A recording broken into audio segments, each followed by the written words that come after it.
This is Odeshi, the Bulletproof Entrepreneur Podcast, Episode 2.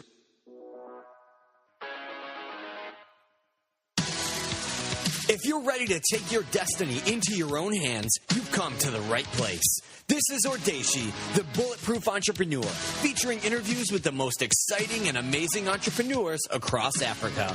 Here's your host, Chi Odogu.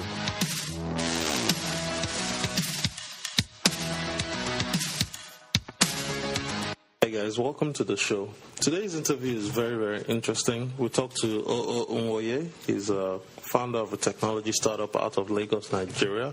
But we do want to apologize for the audio quality at the first 0 to 7 minutes of the interview itself. We had a bit of a technical difficulty that we couldn't resolve up until about minute 8 or minute 9 into the interview. So you might want to skip on down when you start hearing a little bit of a feedback and reverb in the audio. I also wanted to remind everyone to please don't forget to enter for the giveaway. I'll be giving out a couple books to launch the show. The first one of which is The Obstacle is the Way by Ryan Holiday, The Art of Turning Trials into Triumph, and maybe another book. I haven't decided yet. But the way to enter this giveaway is to leave a review on iTunes, SoundCloud, Stitcher, YouTube, and in the comments on the show notes page of the interviews you'll hear. In addition, you can also increase your chances of winning the giveaway by sharing the podcast and interviews on Twitter, Facebook, and any other social media platform you use.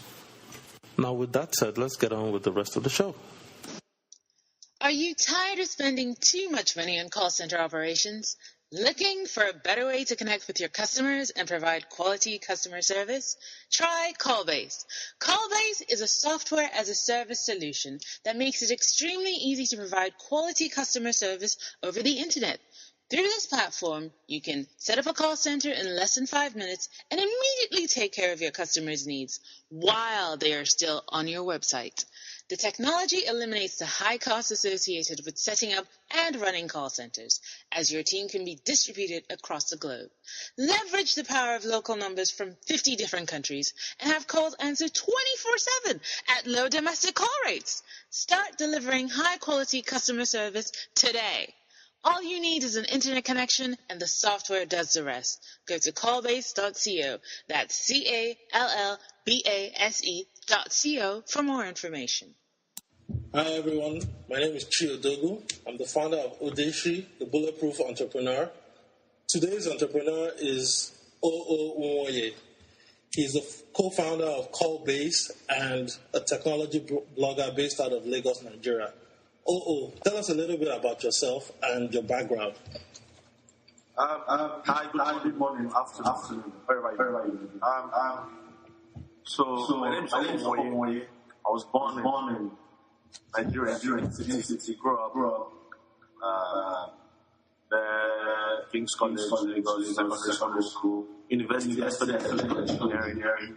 I got into technology after I got interested in internet and production after university. So while I was at master's in the UK, I started this startup.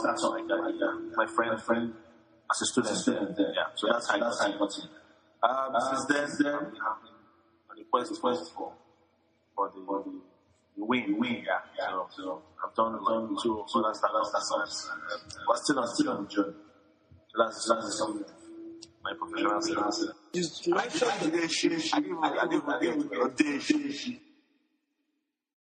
So you mentioned that after college you got into the technology, internet-related business and startup. Could you tell us a little bit about your first companies or your first two companies?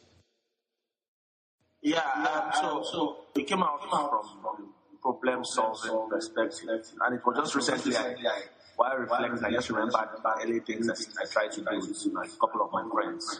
So then one of the issues we had then and still have is the issue of collecting a transcript after school. Okay. Right, so to see how we automate. Of course, that's when I learned that you should not do anything that should require third-party bureaucratic institutions. Okay. So that one, we didn't really fly with it. It was just preliminary. was preliminary. So what the first concrete thing I tried to do was in Warwick. That was called 1P. So the idea was to digitize the business cards. Up till today, you print out a card. It's in digital form. You print it out on scout paper. Give it to someone. The person wants to digitize it. So the idea was, why don't you send it digitally to digital? Exchange it digitally. So kind of like a V card. Yes. Okay. So I call it the live card. So it's double online address book.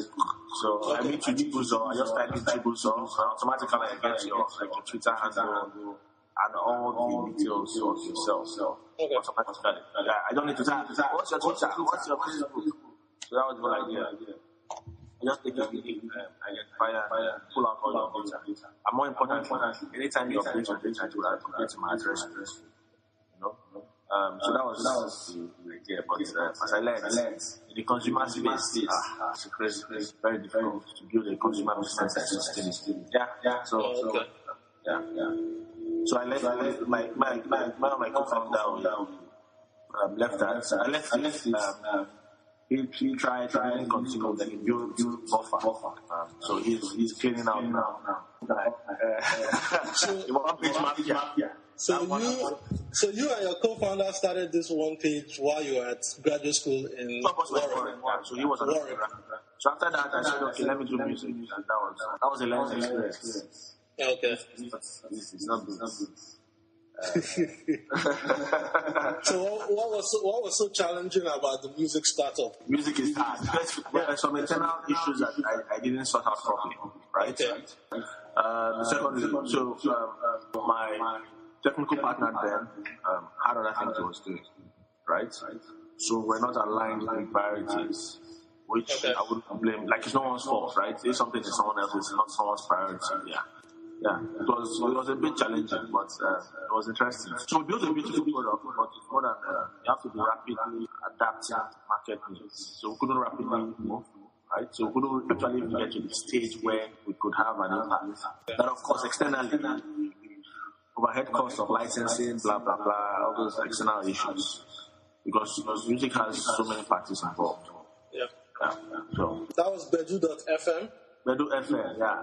Yes. Still I'm looking at the product. Yeah, it's still live. I used it this morning, and you still have some nice songs up there. Yeah, I think there's still an opportunity because Africa, unlike other marketplaces, Indies are the owners of the market. So, like the US market, where foreign companies own 99% of any popular record in the West, right? It's from Sony, Universal, Warner, or EMI, right? Yes. Yeah. So those ones can play with supplier power. If you look at the Portals 546, the supplier power is too high, so they can squeeze out any they want from you. They can force you. However, in Africa, Two-Face has his own label, Terry J has his own label, Wizkid has his own, everyone has their own. One Day Cool has his own.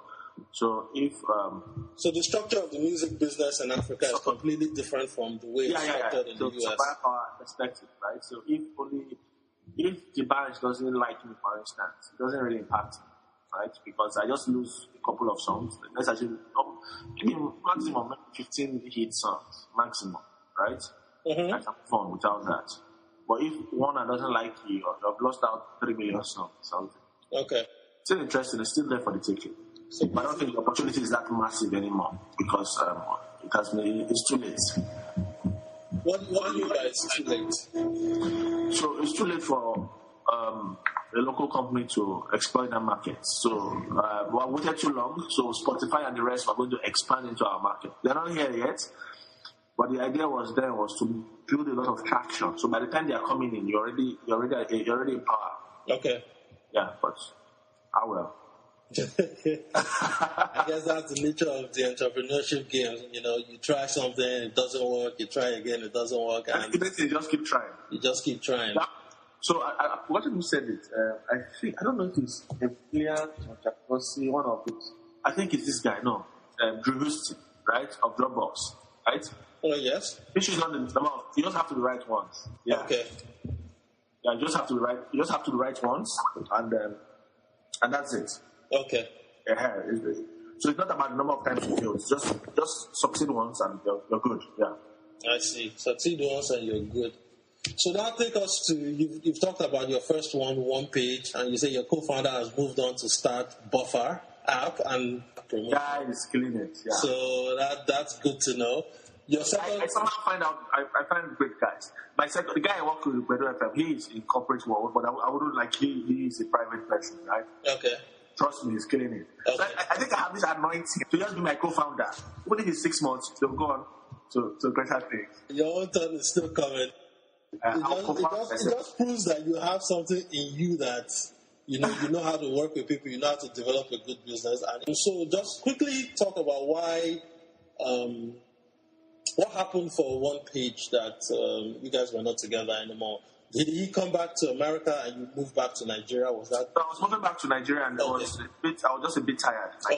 School, everything. So the idea was that there are all these minor conflicts on how we proceed. Looking back, there are just minor things, but inexperience. Yeah. Sort it. We're like, I'm not doing it. That kind of, yeah. But it was the alignment of saying, okay, how will the product move forward? Okay. And to be fair, it evolved from his original idea. So it was more of his idea that I joined. You understand? So, yeah, although we started it together, right? I just think it was the right thing to move. Yeah. Let's talk about your next startup. So I'll explain something to what people don't really realize, which I will explain now. So it's not an exclusive, but this is the first time I will explain how. So we have a holding company, and basically, so I had an accident sometime in 2012. Wow, it's been long. Ooh. So I was like, no more startup stuff, right? I wanted to go to the US and look for who to partner and bring technology to Nigeria. Okay. So I wanted to work with Twilio because Twilio is a good service. Like an API service. It's like there's Twilio, Tropo, Plivo. So all these API services do not support African numbers. Okay. Right? So what all those things do is that they can put web services behind a phone number.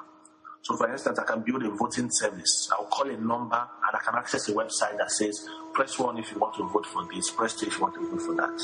Right? Mm-hmm. Instead of going to a website and clicking, people can now access such programs with their telephone. Okay. Right? So I wanted to bring that to Nigeria and try and work with them to get Nigerian numbers supported.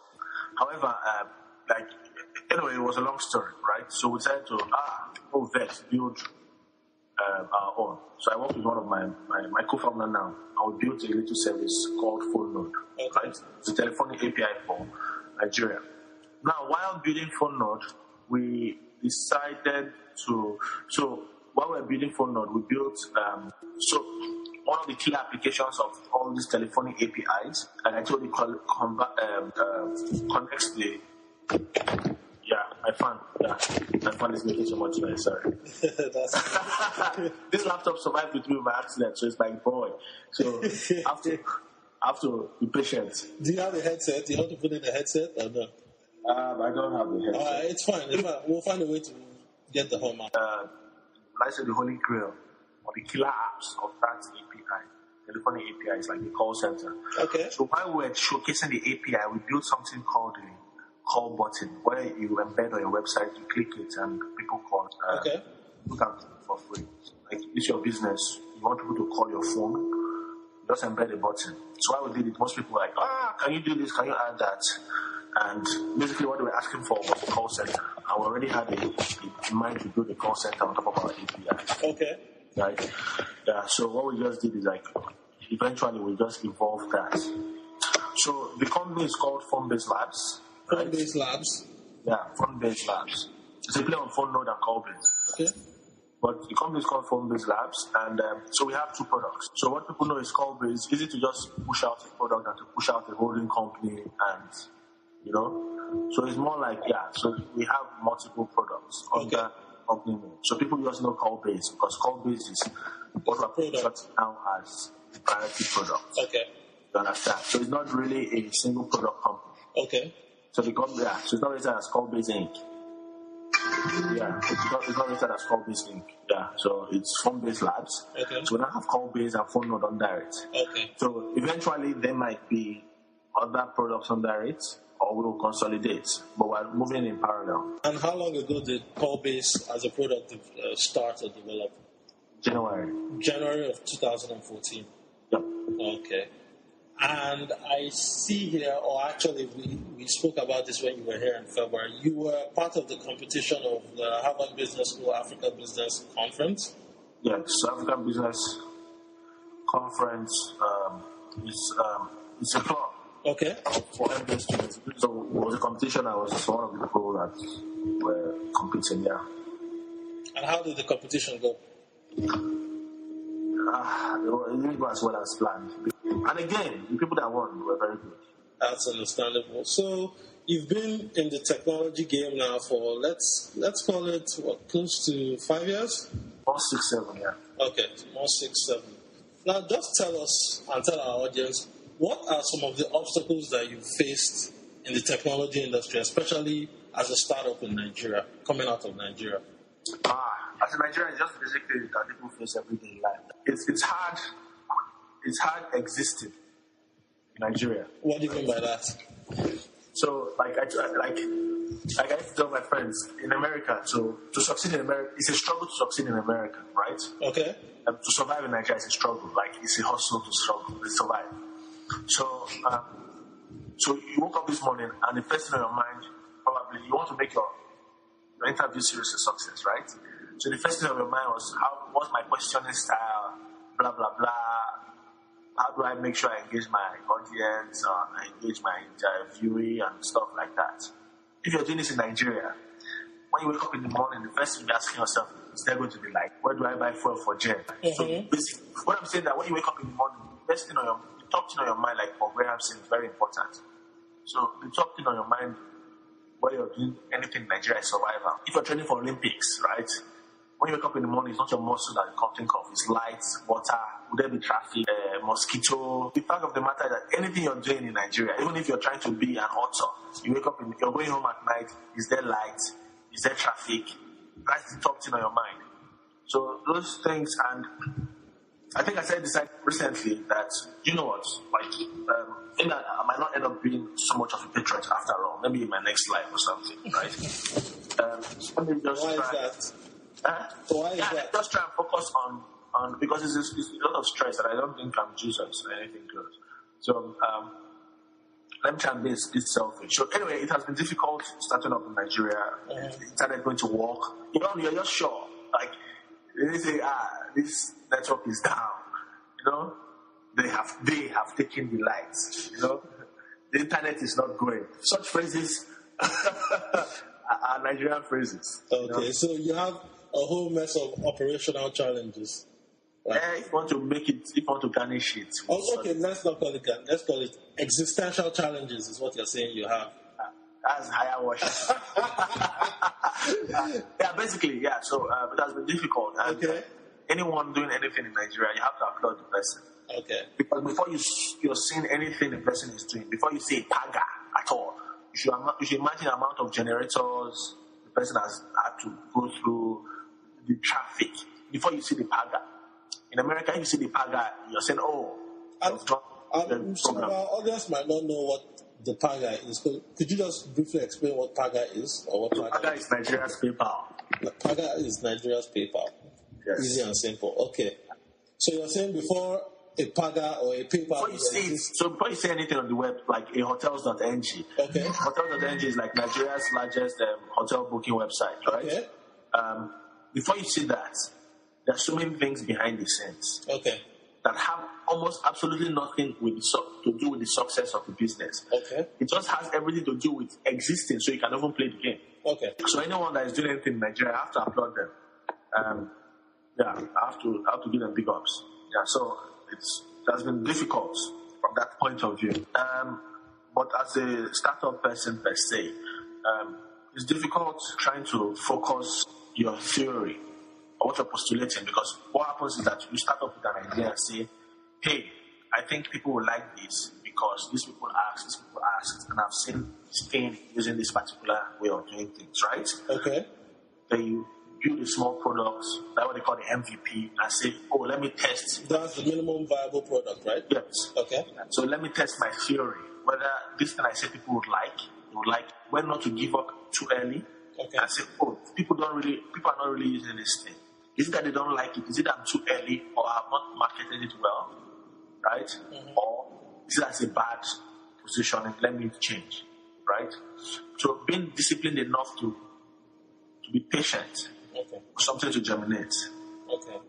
So people didn't take off until they tried so many things and they found out that eBay was where the consumers and the market and the transactions were. Okay. So if they didn't have the resources or the patience or technical skill or whatever to notice that paper would not exist today. Okay. You understand? So I think that's one of the challenges people have. Okay. Knowing when to pivot, like the guys at Flickr did, for instance, when it was a gaming service, before the photograph aspect of the game was what they now focused on. Mm-hmm. Or like Instagram, let's say. Knowing when to say, this is what I'm doing, it's not working.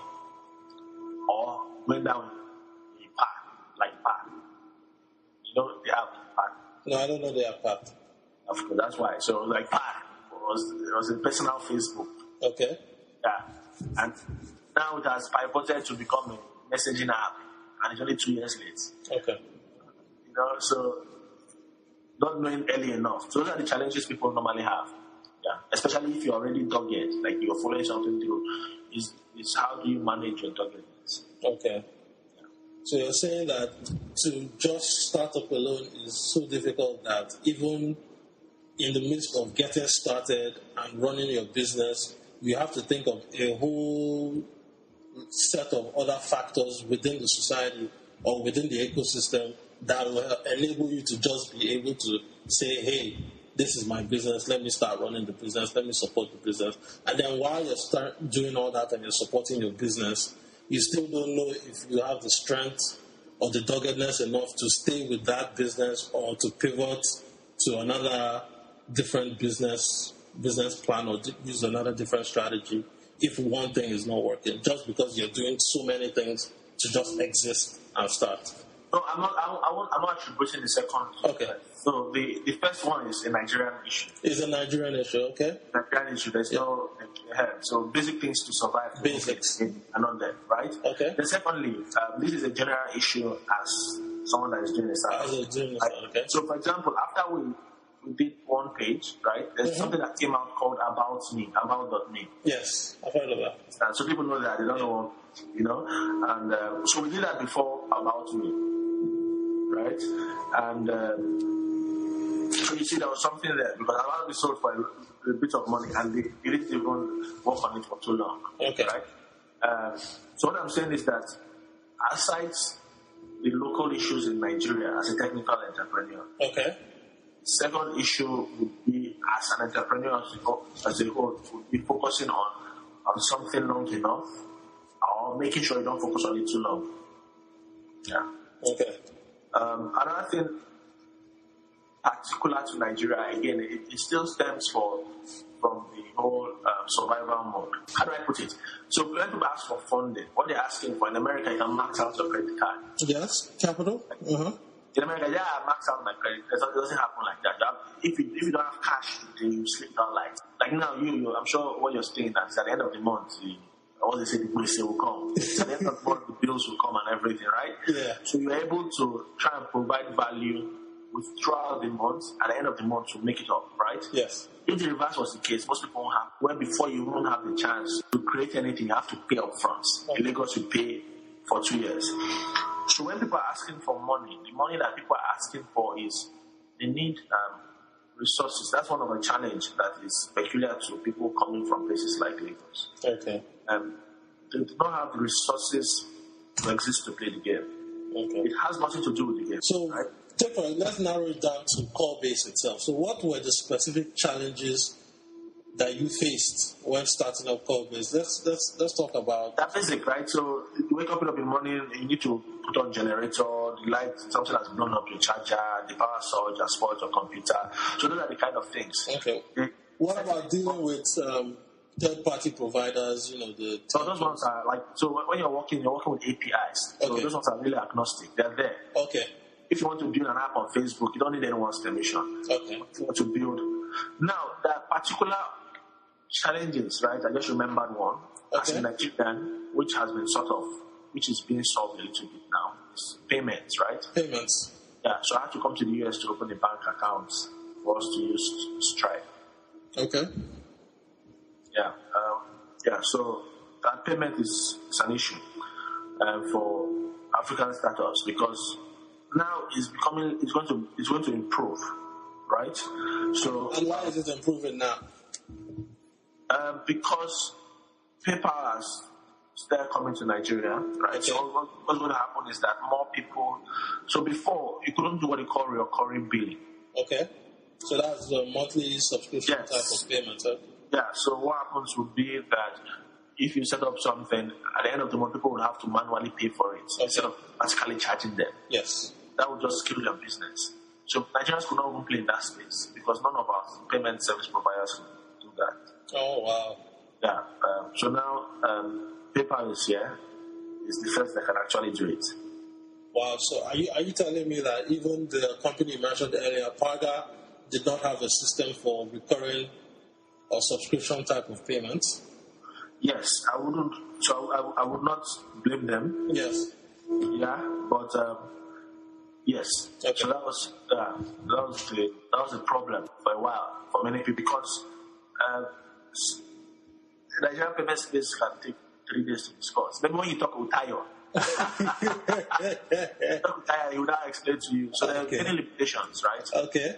That stops that from happening. I don't want to call names. Yes.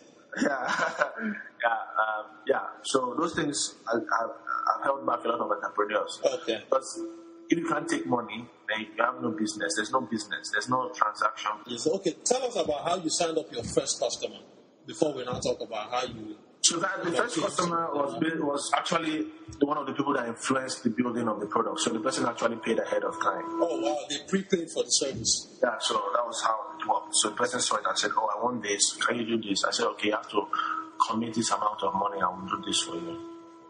And is that typical in Nigeria to have someone prepay for a service before the product is built? Yeah. So it depends on how well you need the product. So that's one of the ways. Okay. Is you need to test whether what you're doing is useful. Okay. So most people will say, "Oh, I want this," right? Mm-hmm. When somebody spends, right, then you know that the person actually needs it. Okay, so that means there's validation and they're willing to wait for it because they put their cash on the table for you to produce that service. So another thing I need to point out, like we talked about this of my co-founder, right? So while we're doing call based, sometimes you have to go to cyber cafe. Okay.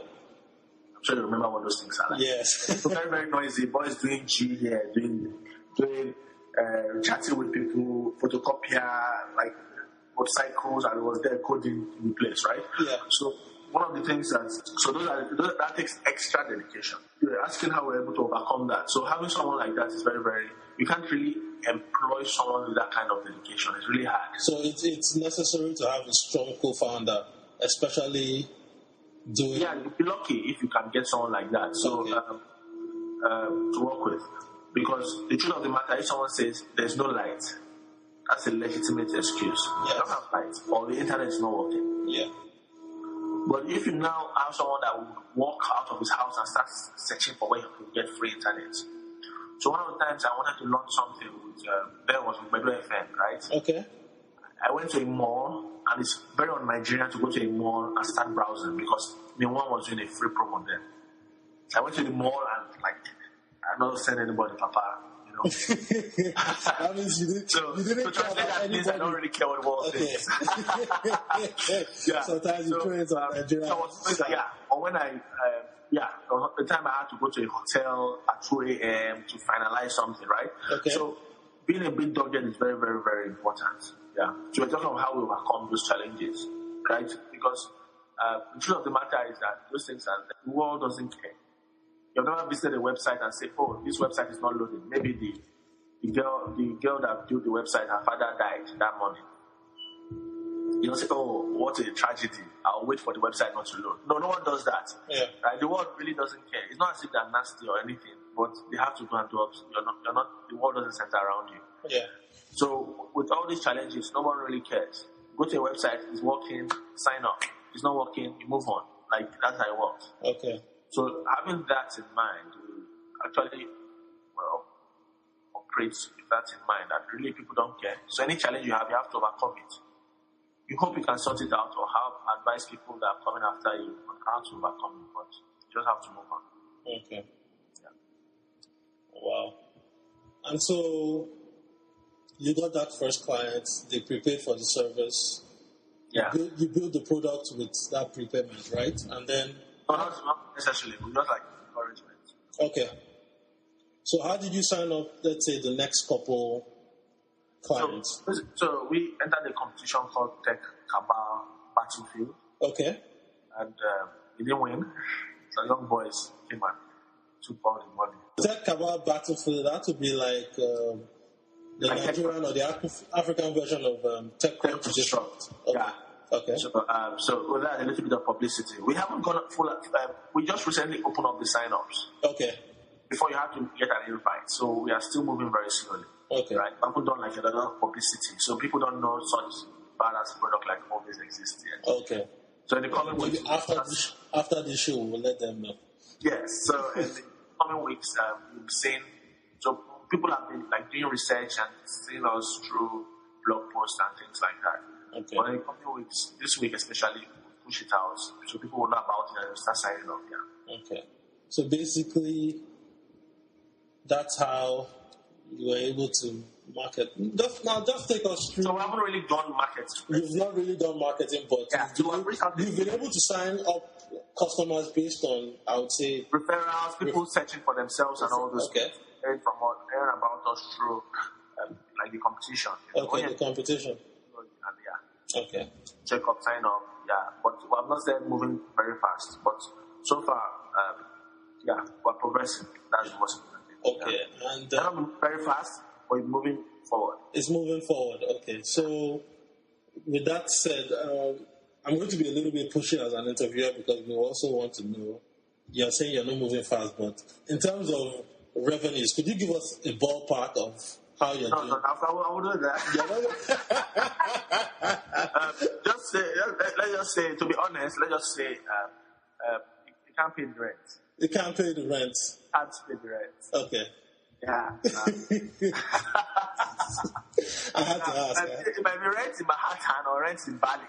All right. So now take us to some of the successes you've achieved. So, like, I don't want to say you have been successful to me, right? Okay. If your LRT is parked outside. You know? And so financially, I've not made money yet. But okay. It's good to help people out. So I think that's one of the things that made me happy in the early days, right? So I've been able to inspire people to do their own stuff, right? Okay. I spent a lot of time talking to people, mentorship, Paris, yeah, about how we can progress. I tried them. Not recently, but before I used to be more of an ecosystem man. I used to organize things, right? Okay. So those are the places I actually had a little bit of success. A builder and a community organizer in the technology space. Yeah, good idea. But looking back, I'm okay. I'm happy that people have succeeded. But it's a bit distracting. Okay. You can't do it at once successfully. So one of the events we organized then, to bring this is called Lacey. Pardon me? Her name is Sarah Lacey. Sarah Lacey, okay, of Pando? Yeah, now of Pando, then of TechCrunch. TechCrunch, okay. She was coming to Nigeria for something else, so I was able to just organize for her to showcase and meet a few entrepreneurs. And after writing about one or two of them, we got a lot of money. Like Jason, he got a lot of money from that exposure, right? Okay. So of course, I was a bit happy that happened. The whole idea of the ecosystem is that the money trickles around. Because the idea is that if, as an ecosystem, everyone is helping everyone, then it goes around. So if everyone focuses on themselves, so for example, if I had focused on myself when she came and said me, and I was not worthy of a story that would have brought a lot of money, that opportunity that would be lost for everybody. Okay. You understand? So I think that's the mentality I was trying to push, but although I'm not pushing, I just did that. So I've not really made a lot of money yet. Like I said, I would say I've been successful Only when they're allowed. Okay, so now we've talked a lot about your bio, your background, the obstacles you face, successes. Now, let's just take a minute to thank our sponsors, and we'll continue with the rest of the program. Are you interested in increasing sales and driving higher profitability for your company? Do you want to reach over 50 million buyers and potential customers? Then head over to Konga Marketplace at Konga.com. Konga.com is Nigeria's largest e-commerce marketplace that provides millions of customers the ability to access a wide variety of products at very attractive prices. Showcase your goods and services and watch your business explode. Go to Konga.com, that's Konga.com, and sign up to be a seller on Nigeria's largest marketplace. Okay, so looking back, if you were to give Nwoye advice, what would you tell him to focus on? Yes. Just getting into technology. I think the only thing I would have done, because if my mother hears this, she will almost cut off my head, would be that I should have walked a bit, right? So I would have worked in a formal environment. Okay. For like maybe a year. And why is that important? It helps you copy existing processes that have worked. Okay. So it helps you, how do I explain to you? Like, you don't have to reinvent the wheel on certain things, right? So there's some things that you like, just learn this. This is awesome. This is MVP. This is startup. So, well, this is how we do it. I don't know.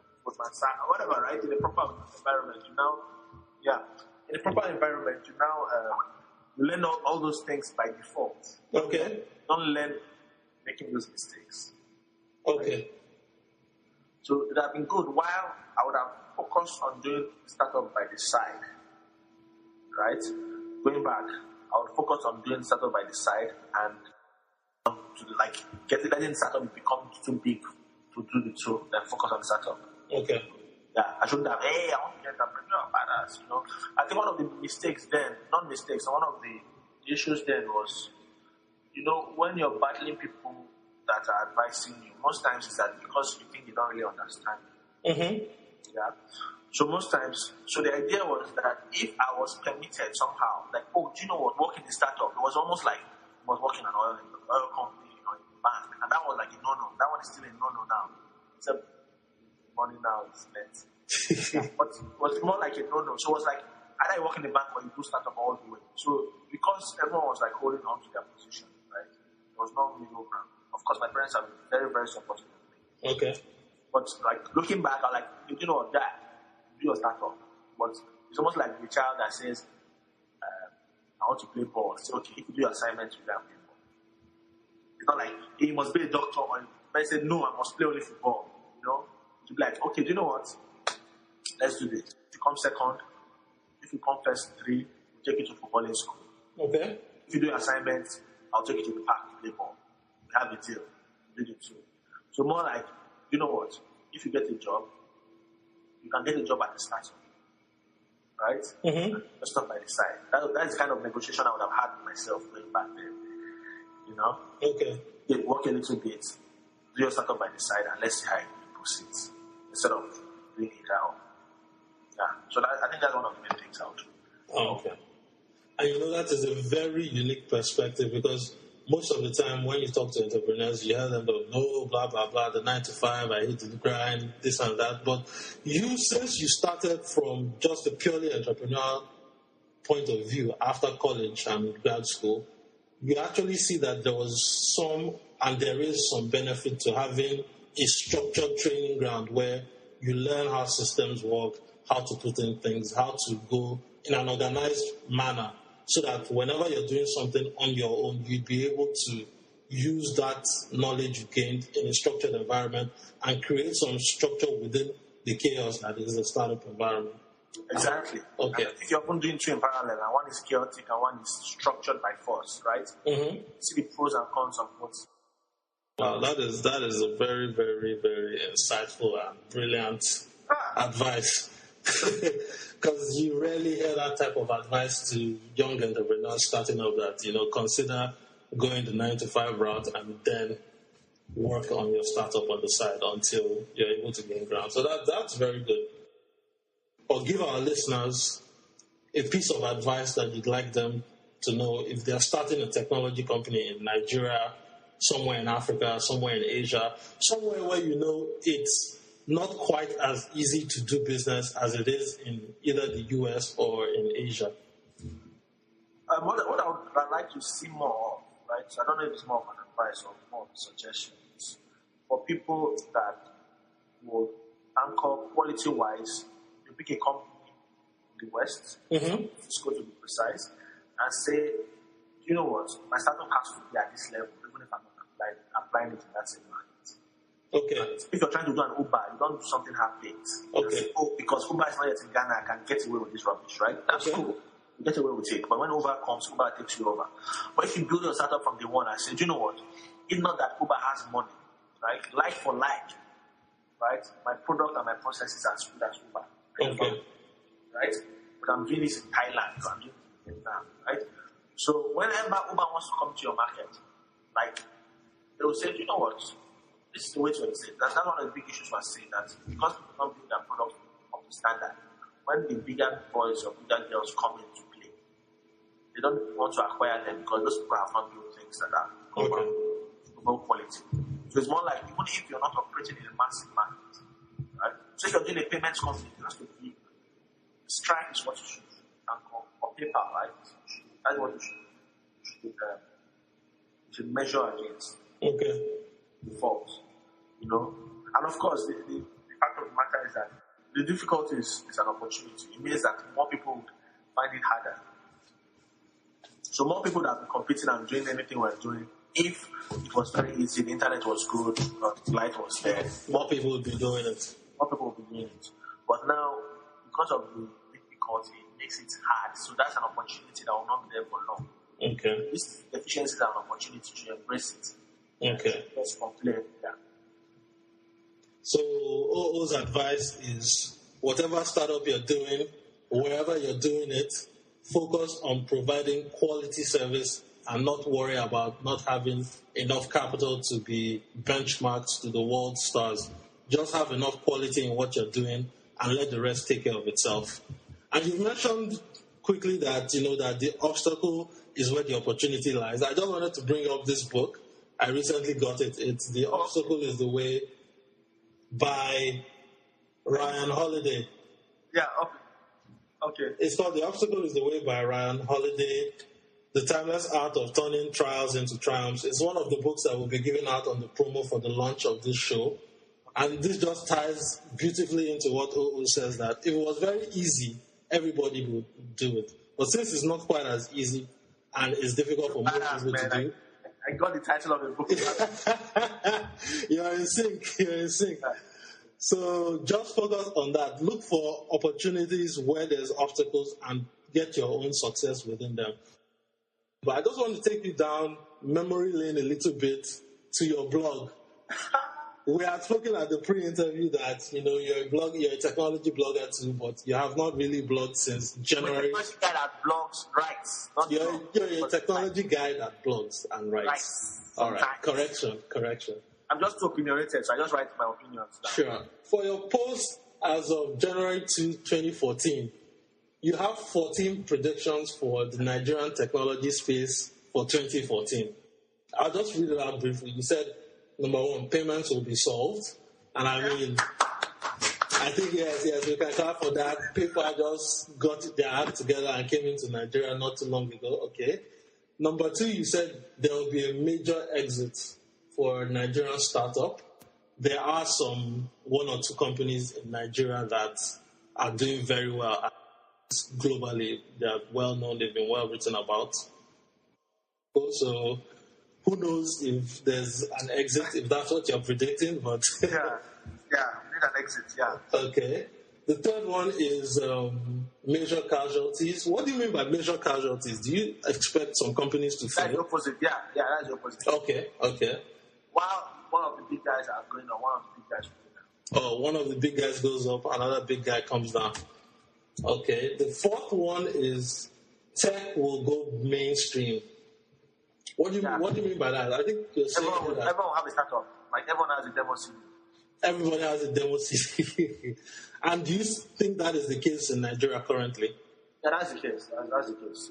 It hasn't gone as mainstream as I'm predicting, but it will. But the problem is that now elections would, but everyone would have the tech idea. Everyone would have the tech product, out there. Okay. It's going mainstream. Yeah, it's going mainstream. It's going mainstream.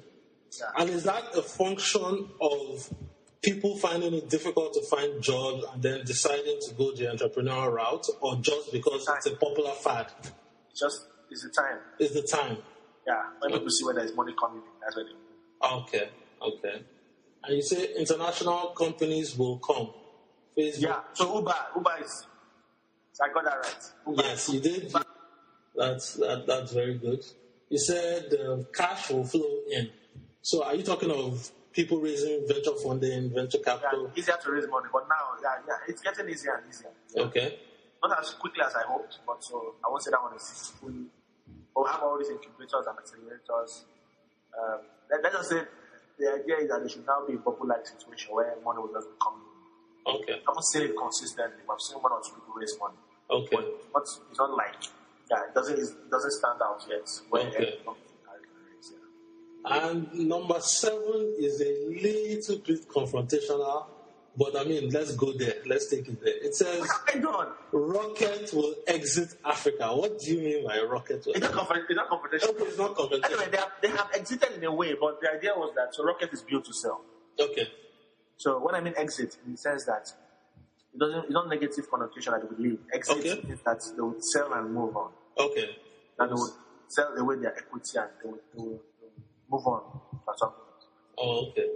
That was they would leave their businesses. Yeah. Okay. But don't run away. We have sold like 60 or 70%. So the idea is to sell it and move on from that continent. Okay. And number 8, corporate venturing will take off. Okay, I got that right. Yes, you did get that right. MTN has actually partnered with Rocket, right? I didn't remember that. Oh, really? So everyone is doing that corporate venture stuff. Yeah, okay. Yes. Yeah. And number 9, incubator time. Many commercial play incubators will begin to sprout. Yeah, there are a lot. I think I've seen a bunch of those also coming up. Like L5L Labs, CC Hub, bunch of them. Incubator there everywhere, sir. Okay. I'm not talking now. This is not incubator. That's how it is. Number 10 is technology and politics. The blending of technology and social media will dominate the political landscape. It's the election season in Nigeria for 2015 and it's coming up right about now. Where do you see that going, or how do you see that playing out right now? So what would happen, I am predicting, or what's happening is more like, although we're seeing grassroots people eating corn kind of politics, more like everyone will now have robocall, everyone will have a website, everyone will have email strategy, everyone will be asking people to pay and doing all these grassroots fundraising. Mm-hmm. I think it'll be last quarter of the year we'll see most of that take off. Yeah. Okay. And do you think there is an opportunity for social media strategists to actually contribute significantly to the political players as they are campaigning? It's all about the channels, new channel. Okay. Not got it right. The kind of technology I'm thinking about is. So one of the ideas I had a long time ago, I hope someone will eventually do it, is how do I build a grassroots campaign team of 100,000 people without ever seeing them and managing them to manage the process. Okay. One of the things that I envisage corporates to be used for eventually is when people now start to do large-scale outbound what do you call it, campaigns, right? So you have the mailing list of 10,000 people. I want to call everyone. Mm-hmm. Those kind of things. To use technology and distribute the team, or use technology to raise funds from your members and all those things. Okay. Oh, interesting. So number 11 says there will be global Nigerian startups. We'll have our own representatives at Y Combinator, Techstars, and 500 startups. How do you see that prediction shaking out? I'm not too sure. There's still a chance. I believe it will still happen. It almost happened, but okay. Yeah, it almost happened, but we'll get there. I think this is our year. We'll get one of them. Okay, because I know Ghana has one with Dropify. Of course, yeah. Yeah, so we'll get in there. You said number 12, broadband, everything will change with the sale of the 2.3 megahertz spectrum. Yeah, it has been sold. It's been sold? Yeah, but we're not seeing the change yet, so there's still time. Okay. We have 6 months to go, yeah. Okay. And I think has to be probably my favorite here. It says live streaming. Plummeting of broadband costs will mean a lot of live casting will take off this year. Video will be big. How is that going? I think that will still pan out again this year. Okay. Broadband has to go. Maybe it will be next year.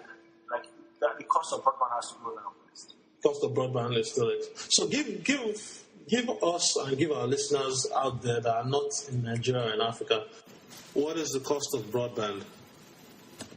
So the cost of broadband is for 10 gig of broadband. So 10 gig of broadband cost about $60 a month for 10 gig. Okay. Now that will sound cheap if you have if it's compared to the mobile plan, but that's what I'm talking about the home plan. Okay. Oh wow. Okay, so it still has a bit of a ways to come down before people can get the benefits of that. Like this guy that I've been now costs a lot of money for living in Nigeria. Okay. And I actually was thinking about that too. I had a prior interview where we had the option to do either Skype or call, and because broadband was going to be, or internet cost would be a little bit prohibitively expensive for the interviewee, we opted to do it over the phone, and it was cheaper for both of us to do that and record it over that. So I do see what you're saying, that the costs are still high. Yeah. So what I was anticipating actually was someone would actually slash it down, like 50%, 5K for 20, kind of 5,000 naira. So like $30 for twice the amount. That was okay. It shouldn't happen. Like, what I'm anticipating is one of the major players, either Swift, I don't know, will be someone, right? Mm-hmm. So, like, a few of them are there, but it's not mainstream. Okay. Yeah, so what I mean mainstream is that someone that has like 30% or 40% of the market. Okay. So by the time one big player does it, MTN, Glo, and Salah Swift, one of all those players, right? Okay. There'll be a domino effect. So that's what I'm anticipating. Okay. And the final prediction you have here is that education, this will be the next e-commerce for Nigeria. Everyone will do an education startup this year, or at least two will have the same name. So, coincidentally, the team that beat me in the Tech Cabal stocks and education. Pardon me?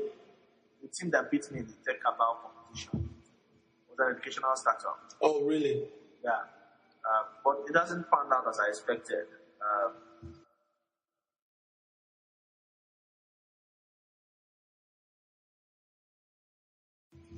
Education is still public sector driven, and government is still involved. So I'm still not sure how it's going to pan out. Okay. That hasn't panned out as I expected. Okay.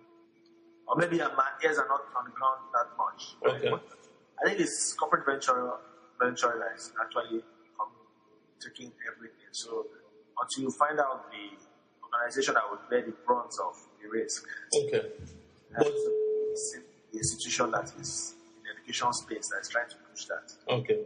Or do you think there's opportunity for someone like to start up a SAAS Khan Academy kind of thing, or Udemy or Linda in Nigeria or in Africa in general?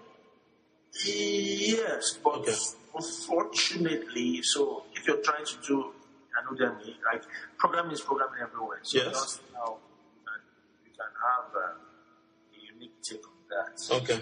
Speaking of curriculum, colleges for things that are inherently low, like geography. So some academy, Khan Academy is not good for math, English, physics, or biology. That's universal. Maybe you want to do geography, Igbo, those kind of things. Okay. So, yeah, well, I think that there might be opportunity for me in that space, but people don't really know the market.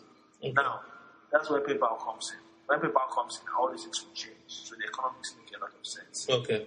So I can easily charge 10,000 Nigerians to learn Yoruba. I'll build an app and they build them monthly or something. Easy for them to pay. Before now, it will have been almost impossible. Okay. Because for payments, I've used them. So we had to look for a third party to come and help payments. When you now have payments that scale, you now have opportunity to build a consumer product. Okay. Yeah. And those were your 14 predictions for 2014. I did one outrageous one. I don't know if you ever saw it. Which one is that? The bonus one? Look at the next. Oh, yeah. I was saying something about Jumia and Konga engine, but I don't know if. Yeah. No, that's not there. You know this prediction pull out of the ass. I predict. Yeah, because it has like if your prediction, if you don't miss something, a lot of things in your prediction, that means you did not take risks. Yes. And again, I didn't really try like 2nd of July. Let me just like. Yeah. That is awesome. So we reached the end of the show, but before we go, I know we've gone long, and we do apologize for taking your time. But could you just give us some quick tips or some useful resources that have helped you in your entrepreneurial journey, be it book, software, messages, whatever resource you feel will be useful to somebody that is on their own entrepreneurial journey. But in this online community, sometimes they don't like people talking about it, but that's like an application of all the resources you can think of. It's called Hacker News. Hacker News. Yeah. You go to news.ycombinator.com, so you see like threads. Don't participate because people don't like external people coming into the conversation. Of course, I'm just kidding. You can't participate. So that's a good one. It's only called social news, but the community is what makes it happen. Okay. And all that. There's a good one. So I read blogs. I read the blog of Fred Wilson. Is a good one. Okay. Of course, there's this year now called Uncle Ben Horowitz. Okay. I read his book, The Hacking About How Things. You can read his blog. He doesn't blog that much anymore. I think basically if you follow the right people on Twitter, you get the right news. You can follow me, the Nigerian, on Twitter. So I normally write about stuff. You can follow Joel Gascoigne. Does startup stuff. Of course, you read TechCrunch and all those things. Know how to apply it to your locality. Don't copy and paste. You can get carried away. Of course, we have, like, for local Nigerian stories, we want to follow Tech Cabal, Shea Taylor, Victor Semota, writes a lot on payments. Yeah, I think it's more about people that you follow, right? Okay. So if you follow me, I can get all these people I can now retweet and get 2,000 followers from this. It's not about source of news. Okay. Now, of course, it's going to be bad. So we just get carried away by following a lot of news without doing I read about doing, I feel I've done. Like people that register for gym, I think that they have not to be doing. Okay. So sometimes we get carried away and you read about all these things and you feel, I did a lot today. I learned about how Dropbox started. Okay. Yeah. Cool. Thank you. And now, what's the best way for someone to reach you if they want to get in touch with you? Email ositanwoye@gmail.com. OSITANWOYE@gmail.com. Okay. And if you're comfortable, are you comfortable with sharing that with everyone, or you want to make it a little different? Okay. If you spam me, I put email is just because it goes into my. It goes into your what now? To-do box. To-do box. Okay. But the problem is if you tweet at me and I don't check it, or I check it when I've had ads, it goes down. I cannot remember it. So most people say phone. If I just the email, I don't archive until and it's going to always be there. So I'll have to act on it. Yeah, so email is the best. Okay. Yeah. Great.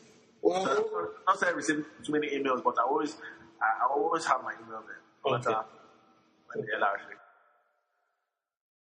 Well, it's been a pleasure having you on the show today. We've really, really learned a lot about you, your journey, the challenges you face, the successes, the advice you've given us. We've just gotten so much from this discussion.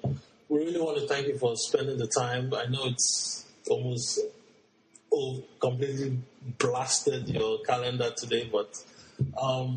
Everyone check the scores of the match, so people will know the day that this was even actually done. So yes. Argentina is playing Belgium. It was 1-0 when we started.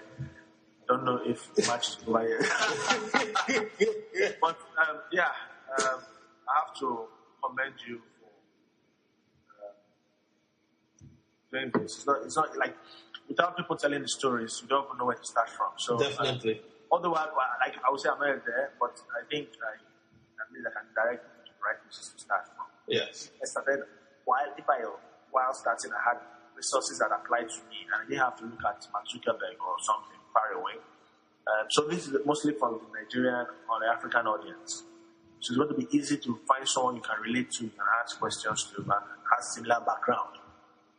So exactly. Zuckerberg will not tell you anything about how to make sure you maintain your gen properly. Because he doesn't have that background. People are like, what's a gen? What's a gen? On gen, On the gen. What? Take the light. Who took the light? What do you mean? Where are they taking it to? Yeah. Where are they taking the light to? How do you take the light? So it's important that we have people locally to see how they overcame their issues. People like Mark Essien, they are documenting a lot of stuff. Those are the people I actually. Yeah. So yeah. Okay. That's. Once again, we just want to say thank you for sharing your story with us. We look forward to having you on the show again in the near future. Hi guys, well thanks for listening to the show. We do want to apologize for the technical difficulties we had at the beginning of the show. I'll work to fix that in the near future. Please don't forget to sign up for the giveaway. I'll be giving out a couple books, one of which is The Obstacle is the Way by Ryan Holiday, The Timeless Art of Turning Trials into Triumph. The only way for you to enter is if you leave a review on iTunes, on SoundCloud, on Stitcher, and on YouTube. And you can also make some comments in the show notes under our OO's entry. And after maybe, 3-4 weeks, I'll notify the winners. But please, leave a good review on iTunes, Stitcher, SoundCloud, YouTube. It helps me know what I need to improve on, and be sure to use the feedback to help develop a better show. Thank you, and see you next time. Cheers. Don't let another minute go by without taking action to change your life. Visit Odeshi.com right now for more incredible resources, and we'll see you next time on Odeshi, the Bulletproof Entrepreneur.